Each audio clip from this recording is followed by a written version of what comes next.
Most important question series में आज हम लोग नेक्स्ट क्वेश्चन बनाने जा रहे हैं। जो क्वेश्चन मैंने सेलेक्ट किया है that is from electric charges and field. ये क्वेश्चन 2025 में सेक्शन ई में 5 मार्क्स में पूछा गया है, ठीक है। और बेसिकली ये दो पार्ट में है, तो पहले मैं एक पार्ट के बारे में चर्चा करता हूँ, फिर दूसरे के बारे में डिस्कशन करेंगे।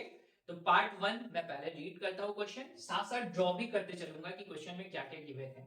Question is consider three metal spherical cells A, B and C each of radius R. Three cells है, cell number 1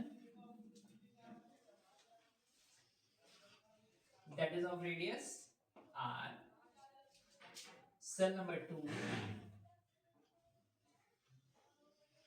that is of radius R and cell number 3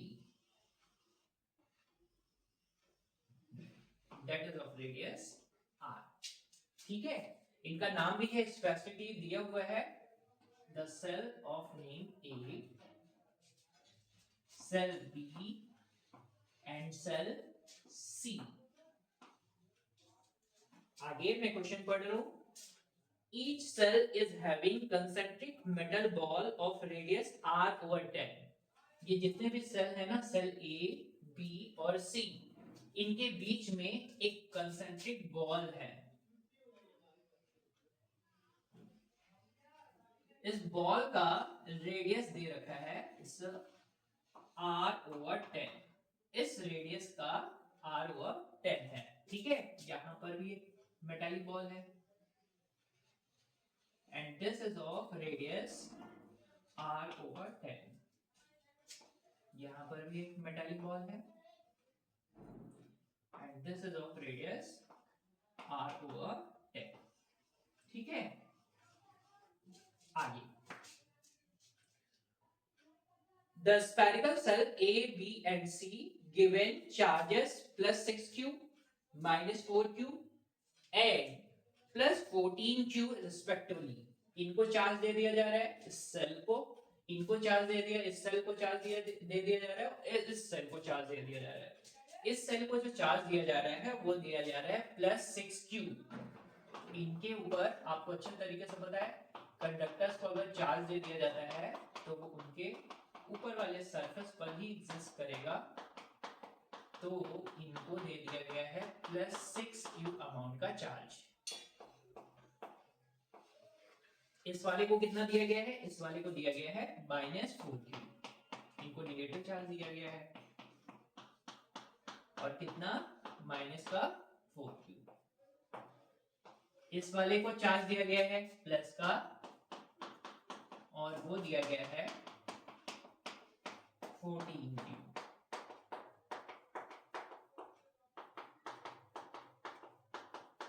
इनको चार्ज कितना दिया गया है प्लस 14q। आगे question में पढ़ रहा हूं। Their inner metal balls as also given charges of minus 2q plus 8q and minus 10q. इस वाले को चार्ज दिया गया है minus 2q, इस वाले को चार्ज दिया गया है plus 8q and इस वाले को चार्ज दिया गया है minus 10q, ठीक है बच्चों। तो बेसिकली ये पूरा सेटअप ड्रॉ हो गया है। क्वेश्चन में क्या पूछा गया है वो यहीं से शुरुआत होती है। Compare the magnitude of electric field due two shells A, B and C at a distance 3r from there centres. ये क्वेश्चन का फर्स्ट पार्ट है। इतना सब कुछ करने के बाद आपको इसके सेंटर से 3r डिस्टेंस, तो मैं मान लेता हूं कि यहां से लेकर सेंटर से ये डिस्टेंस कितनी है 3r। इस पॉइंट पर आपको क्या निकालना है, इलेक्ट्रिक फील्ड, जिसका मैंने नाम रख दिया है EA। इलेक्ट्रिक फील्ड यहां पर निकालना है। दिस डिस्टेंस इज 3r, ठीक है।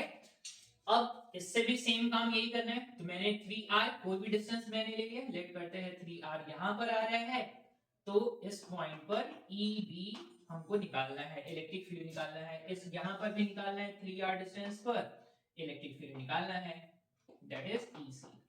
अब ध्यान दीजिए बच्चों, ये क्वेश्चन का फर्स्ट पार्ट है, तो पहले फर्स्ट पार्ट को बना लेते हैं, फिर आगे सॉल्व करते हैं, ठीक है। इस क्वेश्चन को सॉल्व करने के बेसिकली दो मेथड हो सकते हैं।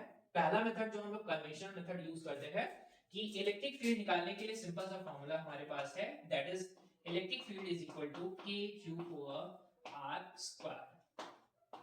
ये हो गया सिंपल फॉर्मूला। दूसरा फॉर्मूला हम लोग यूज कर सकते हैं, that is Gauss law. Gauss law की मदद से हम लोग निकाल सकते हैं किसी भी Gaussian surface, close Gaussian surface के अंदर नेट फ्लक्स की अगर हम बात करें, that is E dot dA, उसको हम रिप्रेजेंट कर सकते हैं q net over epsilon not से। ठीक है, तो आपके पास दोनों पॉसिबल वेज हैं। पहला तरीका ये है कि आप कन्वेंशनल मेथड से इलेक्ट्रिक फील्ड निकाल लीजिए, जैसे हम लोग निकालते हैं simply charge over distance square से। यहां पर सिंपली निकाल सकते हैं, that is net charge over epsilon not से E डॉट dA करके। ठीक है, दोनों तरीकों में सिर्फ एक बात आपको ध्यान में रखनी है कि यहां पर मुझे नेट चार्ज चाहिए। ठीक है, net charge of the system चाहिए। सिस्टम मतलब एक ऐसा सिस्टम जिसमें ये इनसाइड वाला भी गोला है और ये पूरा का पूरा सेल भी है। जरा ध्यान से अभी समझिए, अगर ये मेटालिक बॉल है तो इसके भी अगर सरफेस पर चार्ज अगर स्प्रेड हो रहे हैं तो ये क्या करेगा, ये इस स्फेरिकल सेल पर चार्ज इंड्यूस करेगा। ठीक है, लेट करते हैं कि ये क्या है, -2q चार्ज यहाँ पर है, तो ये इसके इनर पोर्शन पे क्या इंड्यूस करेगा, -2q चार्ज इंड्यूस करेगा। ठीक है, यहाँ पर sorry it's a +q charge induce करेगा, इसका अपोजिट नेचर का चार्ज यहाँ पर आ जाएगा और उसके अपोजिट नेचर का चार्ज दूसरी तरफ आ जाएगा। तो यहाँ पर जो हो जाएगा, यहाँ पर क्या हो जाएगा, दैट इज इस 6q में से यहाँ पर -2q बचेगा। यानी अगर मैं यहाँ पर ये बोलूं कि यहाँ पर पूरे के पूरे सिस्टम का इसका और इसका मिलाकर नेट चार्ज कितना आ रहा है, तो आपको सिंपली देखने को मिलेगा इसका और इसका एडिशन करना पड़ जाएगा, और एडिशन करने से मुझे सिंपली मिलेगा that is +4q of charge. ठीक है, मैं फिर से समझाता हूं, यहां पर इसके सरफेस पर -2q चार्ज है, इसके ऊपर वाले सरफेस पर +6q चार्ज है। जी ये वाला क्या करेगा, इसके इनर सरफेस पर +2q चार्ज इंड्यूस करेगा और इसके दूसरे वाले साइड पर -2q चार्ज इंड्यूस करेगा। तो -2 ये +2q, तो इससे ये अटैच्ड है, चार्ज इंड्यूस हुआ है, लेकिन इसके आउटर सरफेस पर क्या हो जाएगा, कुछ इतना चार्ज, यानी इतना प्लस इतना।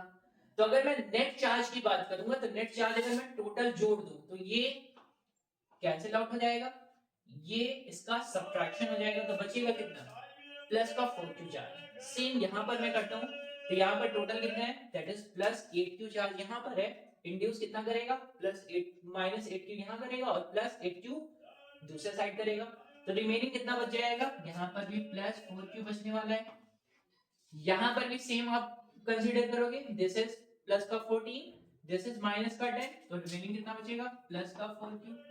तो बच्चे लोग एक बात तो क्लियर है कि यहां से मुझे नेट अमाउंट ऑफ चार्ज मिल रहा है इस सिस्टम का, दैट इज प्लस का 4q।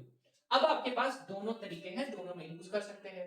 अगर मैं निकाल लेता हूं इलेक्ट्रिक फील्ड इस पॉइंट पर 3r डिस्टेंस पर, तो इलेक्ट्रिक फील्ड में in the sense of magnitude कैसे लिखूंगा, that is EA is equal to magnitude wise मैं लिख रहा हूं, कैसे लिखूंगा, कि q का वैल्यू कितना है, that is 4q upon r कितना है, दैट इज 3r का square. This is what, that is magnitude of electric field at point this. Same 3r distance ये यहां पर भी वही आ जाएगा और सेम यहां पर भी आ जाएगा, मतलब कुल मिलाकर मुझे magnitude of electric field 3r distance पर इस सिस्टम की वजह से, इस सिस्टम की वजह से और इस सिस्टम की वजह से बराबर बराबर मिलेगा। यानी मैं ये कह सकता हूं कि यहां पर that is magnitude of electric field via this system, that is EA, magnitude of electric field via this system, that is EB, और इस वाले सिस्टम की वजह से मुझे मिलेगा बराबर बराबर। ठीक है, तो this is the solution of first part. तो हमारा बेसिकली कॉन्सेप्ट क्या है, कॉन्सेप्ट इज या तो हम गॉस लॉ यूज कर ले या फिर हम कन्वेंशनल मेथड यूज कर सकते हैं।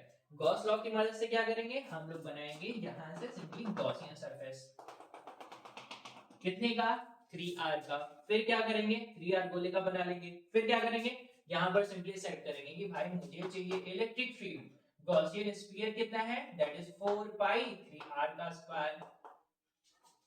Correct. Sphere, Gaussian sphere is equal to q net कितना है, दैट इज प्लस का 4q अपॉन कितना एप्सिलॉन। तो कितना आ जाएगा, E इज इक्वल टू आ जाएगा दैट इज 4q k यानी 4 pi epsilon not divided by कितना 3r का स्क्वायर। तो आपको क्या मिल जाएगा, आपको सेम वही मिल जाएगा। ठीक है, तो आप दोनों में से जो भी आपको बेस्ट लगता है उसको यूज कर सकते हैं। एक और चीज, जब भी चार्ज इंडक्शन की बात करेंगे तो उसका भी ध्यान रखेंगे कि चार्ज इंड्यूस होगा कहां पर, दैट इज इसकी वजह से इसके इनर सरफेस पर और आउटर सरफेस दोनों पर। इनर सरफेस की वजह से दैट इज अगर ये माइनस चार्ज है, नेगेटिव है, तो पॉजिटिव इंड्यूस करेगा इस तरफ और नेगेटिव इंड्यूस करेगा दूसरी तरफ। और जो सरफेस पर नेट बचेगा दोनों का एडिशन कर देंगे हम लोग ना, यूजिंग साइन, साइन यूज करते हुए। ठीक, तो ये बेसिकली सॉल्यूशन रहेगा फर्स्ट पार्ट का। अब मैं बनाने जा रहा हूं इसके सेकंड पार्ट का सॉल्यूशन। ठीक है, अब देखते हैं सेकंड पार्ट क्या है। Second part of the question is a charge -6 microcoulomb, एक चार्ज है -6 माइक्रोकूलम का, is placed at the center of semicircle of radius 5 centimetre. तो मैं ड्रॉ करता हूं एक सेमी सर्कल। तो देखो जरा सेमी सर्कल कैसा दिखता है, कुछ ऐसा। इसका रेडियस कितना है 5 सेंटीमीटर। ठीक है, और इसके सेंटर पर ही एक चार्ज रखा गया है, कितने का -6 माइक्रोकूलम का। ठीक है, इस पॉइंट का नाम भी डायग्राम के बेसिस पे देखना पड़ेगा। Yes, as shown in the figure. तो फिगर को मैं कंप्लीट कर दे रहा हूं। This is your figure. ठीक है, ये पॉइंट है बी, ये पॉइंट है C, and this point is A. Correct. And equal and opposite charge is placed at point D. एक पॉइंट डी है, यहां पर कितने डिस्टेंस दे रखी है, डिस्टेंस दे रखा है 10 सेंटीमीटर फ्रॉम बी। यहां से कितना सेंटीमीटर है बच्चों, 10 सेंटीमीटर डिस्टेंस पर डी पॉइंट है। और क्या किया जा रहा है, इसका इक्वल एंड अपोजिट, यानी यहां पर -6 माइक्रोकूलम का चार्ज है, तो यहां पर +6 माइक्रोकूलम का चार्ज प्लेस किया गया है। आगे अ चार्ज +5 माइक्रोकूलम, यहां पर एक चार्ज है कितने माइक्रोकूलम का, +5 माइक्रोकूलम का। ठीक, at point A, at point C to point A along the circumference, यहां से इसको मूव करना है इसके सर्कमफेरेंस पर, और कहां तक आना है, ए तक आना है, वाया दिस रूट, इस रूट से घूमते घूमते आना है यहां पर। ठीक है, तो आपको क्या कहा जा रहा है, calculate the work done on charge. इस चार्ज को यहां से यहां तक आने में कितना काम करना पड़ेगा ना, वही हमको निकालना है। बस सिंपल सा क्वेश्चन है। मुझे लग रहा है कि इस पार्ट को हम लोग बहुत आसानी से बना सकते हैं। ठीक है, अब सिंपल अप्रोच क्या है, सबसे पहले ना हम लोग सिंपल सा ये जानते हैं कि भाई वर्क डन हमको निकालना है, तो वर्क डन के लिए फॉर्मूला क्या यूज करेंगे। तो वर्क डन के लिए हम लोग फॉर्मूला यूज कर सकते हैं, दैट इज हम लोग पोटेंशियल डिफरेंस वाला, that is V is equal to W/Q। किसी भी चार्ज को एक जगह से दूसरी जगह तक ले जाने में जितना भी काम करना पड़ता है वही होता है इलेक्ट्रिक पोटेंशियल, वही पोटेंशियल की बात करेंगे। तो अभी मुझे अगर वर्क डन निकालना है तो सिंपल से हम ये निकालें कि भाई पोटेंशियल कितना है उसको चार्ज से मल्टीप्लाई कर दिया जाएगा, या पोटेंशियल डिफरेंस कितना है चार्ज से मल्टीप्लाई कर दिया जाएगा। चार्ज यहां से यहां मूव कर रहा है, इट मींस पोटेंशियल का डिफरेंस तो ऑब्वियस सी बात होगा।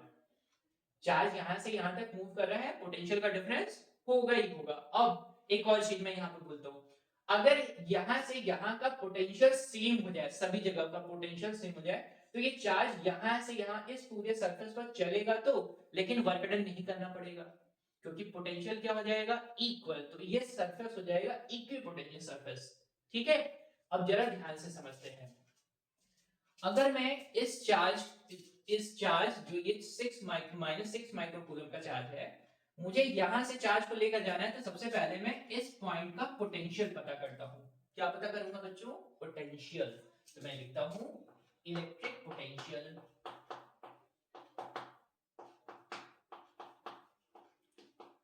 कहां पर? At point C. C point पर मैं निकालना चाहता हूं पोटेंशियल।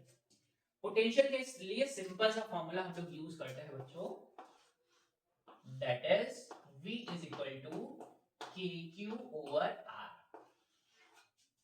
ठीक है, पॉजिटिव के चार्ज के लिए potential is positive, negative charge के लिए पोटेंशियल इज नेगेटिव, यानी KQ upon R। This is minus KQ over R। Positive charge के लिए पॉजिटिव पोटेंशियल, नेगेटिव चार्ज के लिए नेगेटिव पोटेंशियल निकाल लिया जाए। तो इस पॉइंट पर अगर मैं खड़ा हो जाऊं और पूछूं कि भाई पोटेंशियल कैसे मिलेगा, तो सिंपल सा बात है, इस वाले चार्ज की वजह से आएगा पोटेंशियल, दैट इज नेगेटिव है। इस वाले चार्ज की वजह से आएगा पोटेंशियल, नेगेटिव है। ये डिस्टेंस अगर मैं देख लूं तो यहां से यहां तक है 5 सेंटीमीटर, यहां से यहां तक है 5 सेंटीमीटर। अच्छा, दोनों के दोनों तो बराबर हैं, इट मींस इनकी वजह से आने वाला पोटेंशियल और इनकी वजह से आने वाला पोटेंशियल दोनों का मैं लिखता हूं। तो यहां पर मैं लिखूंगा VC पॉइंट पर पोटेंशियल, तो क्या लिखूंगा? Plus KQ over R। ठीक है, पॉजिटिव वाले की वजह से, फिर plus potential is scalar quantity, तो दोनों का एडिशन कर देते हैं, that is minus KQ over R। अब देखो दोनों चार्जेस भी बराबर है, दोनों का डिस्टेंस भी बराबर है, equal in magnitude but opposite in direction, तो दोनों का नेट कितना हो जाएगा? वो आ जाएगा 0। यानी इस पॉइंट पर तो पोटेंशियल 0 है, यानी इस पॉइंट पर पोटेंशियल है 0, VC is equal to 0। ठीक, अब जरा इस पॉइंट पर भी पोटेंशियल चेक कर लिया जाए, VA पर। तो मैं यहां पर लिख रहा हूं कि VA पर पोटेंशियल कितना आएगा। तो इस वाले चार्ज से अगर मैं देखूं तो ये डिस्टेंस हो जा रही है, लेकिन इस वाले चार्ज से सिर्फ इतनी डिस्टेंस है। ठीक है, अब देखो जरा, अगर मैं उस वाले पॉजिटिव चार्ज की वजह से निकाल रहा हूं तो सिंपल सा क्या लिखूंगा, दैट इज K। Q का वैल्यू कितना है? Q भी लिख देता हूं, प्लस का 6 into 10 to the power minus 6 microcoulomb है। आगे अपॉन कितना R, that is of 15 centimetre, यानी 15 into 10 power minus 2। किसकी वजह से? पॉजिटिव चार्ज की वजह से। प्लस नेगेटिव चार्ज की वजह से, इस वाले चार्ज की वजह से कितना है? तो फिर से मैं लिखता हूं कि Q का वैल्यू कितना है? Minus 6 into 10 power minus 6 microcoulomb को मैंने कूलम में कन्वर्ट कर लिया है। डिस्टेंस कितना है? 5 सेंटीमीटर, यानी 5 into 10 पावर माइनस 2। प्लस और माइनस मिलकर माइनस हो जाएगा, जो कॉमन वाला क्वेश्चन है ना उसको कॉमन कर लेते हैं और सॉल्यूशन कर लेते हैं फटाफट। K का वैल्यू हमको बहुत अच्छी तरीके से पता है, 9 into 10 to the power 9। Common question क्या आएगा? और ये 6 into 10 to the power minus 6 भी कॉमन आ गया। ठीक है, और क्या कॉमन आ सकता है? और कॉमन आ सकता है 5 into 10 पावर माइनस का 2। बचेगा कितना? इनके पास बचेगा 1/3, इनके पास प्लस और माइनस माइनस, और इनके पास बचा है कितना? 1। ठीक है, इनको सॉल्व कर लिया जाए। सॉल्व कर लेते हैं इनको, तो मैंने सिंपल सा सॉल्व करना है, इनको भी सॉल्व ही कर लेते हैं। तो इनको सॉल्व करने से कितना आ जाएगा आपको अच्छा तरीके से पता है, एलसीएम हो जाएगा 3, इट्स अ 1 minus 3, तो बचेगा कितना? -2/3। तो यहाँ पर कितना है? -2/3 है ये। ठीक, तो मैं डायरेक्टली अब कर रहा हूँ, यहाँ पर एक लाइन और ऐड कर देते हैं, 9 into 10 to the power 9 into 6 into 10 power minus 6 divided by 5 into 10 power minus 2 again -2/3। जो भी कट फिट करना है कट फिट कर दीजिए, और यहां से इनको सॉल्व करने के बाद जैसे मैं सॉल्व करूंगा तो यहां से 3 या 9 कर देता हूं और इनको सॉल्व ही कर लेंगे। तो आपका आंसर जो आएगा वो मैं लिख रहा हूं, ultimately answer is VA is equal to -7.2 into 10 to the power 5 volt. ठीक है, जो आंसर आ रहा है वो मैंने लिख दिया है, इतना ही आएगा सॉल्व करने के बाद। नहीं होगा, सॉल्व नहीं होगा, कुछ गलत आएगा तो मुझे जरूर से बताएंगे कि सर इतना नहीं आया। तो ये आ गया आपका पोटेंशियल एट ए पॉइंट पर पोटेंशियल आ गया। ठीक, मुझे तो चाहिए वर्क डन, मुझे क्या चाहिए, वर्क डन चाहिए। लेकिन मुझे एक बात यहाँ से ये पता चल चुकी है कि भाई यहाँ का पोटेंशियल और यहाँ का पोटेंशियल सेम नहीं है ना। यानी यहां से यहां तक आने में कुछ ना कुछ काम तो करना पड़ेगा। वो काम कैसे निकालेंगे, इस फॉर्मूले की हेल्प से। तो क्या करेंगे, दैट इज निकालेंगे वर्क डन। कहां से कहां जाना है, सी से जाना है, कहां पर, ए पर जाना है, बराबर कर देंगे दैट इज चार्ज और पोटेंशियल डिफरेंस दैट इज कहां पर, final potential that is VA minus VC। ठीक है, सॉल्व कर लेते हैं। दैट इज क्यू का वैल्यू कितना है बच्चों, क्यू का वैल्यू दे रखा था, मैं एक बार और चेक कर लेता हूं। That Q value is 5 microcoulomb plus 5 microcoulomb, यानी 5 into 10 पावर माइनस 6। मल्टीप्लाई कर लेते हैं, minus 7.2 into 10 to the power 5 minus का 0। अभी इनको सॉल्व कर लेते हैं। तो सॉल्व करने से कितना आ जाएगा, दैट इज माइनस, इनको मल्टीप्लाई करेंगे तो आपके पास बचेगा 3.6 जूल। ठीक है बच्चों, तो ये था सॉल्यूशन ना। अब एक चीज मैं यहीं पर और ऐड ऑन कर देता हूं। बहुत सारी जगह पर इसका सॉल्यूशन आपको देखने को मिलेगा कि भाई इस वाले चार्ज को ना वो कंसीडर नहीं कर रहे हैं। वो बोल रहे हैं कि इस वाले चार्ज का ना ये सरकमफेरेंस पर कुछ इस तरीके से है, इस वाले ये वाला सरकमफेरेंस कुछ इस तरीके से है, कुछ जैसे अज्यूम कर लो कि ये रहा सरकमफेरेंस, सर्कल, सेमी सर्कल, कुछ ऐसा। और यहां से यहां तक की डिस्टेंस आपको दे रखी थी। और बोला जा रहा था ना कि इस वाले पॉइंट डी का यहाँ पर जो चार्ज है इसका यहाँ से और यहाँ से डिस्टेंस बराबर बराबर है। तो बोल रहे थे इक्वी पोटेंशियल आ जा रहा था, पोटेंशियल बराबर बराबर था। तो बहुत सारी जगह पर इसका सोल्यूशन कुछ इस रेफरेंस से दिया है कि इस चार्ज को वो कंसीडर ही नहीं कर रहे हैं। तो नहीं, अगर इस चार्ज को कंसीडर ना करें तो कैसे हो सकता है, तो आपको देखने को मिलेगा सिर्फ एक चार्ज। तो इसका यहां से डिस्टेंस और यहां से डिस्टेंस दोनों क्या है, बराबर बराबर। तो ये सरफेस पूरा ना इक्वी पोटेंशियल बन जाएगा। ठीक है, तो इस चीज को थोड़ा सा ध्यान में रखेंगे। बहुत सारी जगह पे सोल्यूशन कुछ ऐसा दे रखा है कि इस चार्ज को उसने कंसीडर नहीं किया है, बट इस क्वेश्चन को अगर देखें, इस रेफरेंस को अगर देखें, तो यहाँ पर आपको ये चार्ज कंसीडर करना है। ठीक है, तो आपको वर्क डन आपको ये मिल जाएगा। ठीक है बच्चों, तो मैं उम्मीद करता हूँ कि आपको ये दोनों पार्ट इस क्वेश्चन का समझ में आया है। That is of 5 marks, that is from electric charges and field से भी कह सकते हैं, और प्लस यहाँ पर इलेक्ट्रोस्टैटिक पोटेंशियल एंड कैपेसिटेंस भी बोल सकते हैं। ठीक है ना, तो मैं उम्मीद करता हूँ कि ये बहुत अच्छे तरीके से आपको समझ में आया। थैंक यू बच्चों।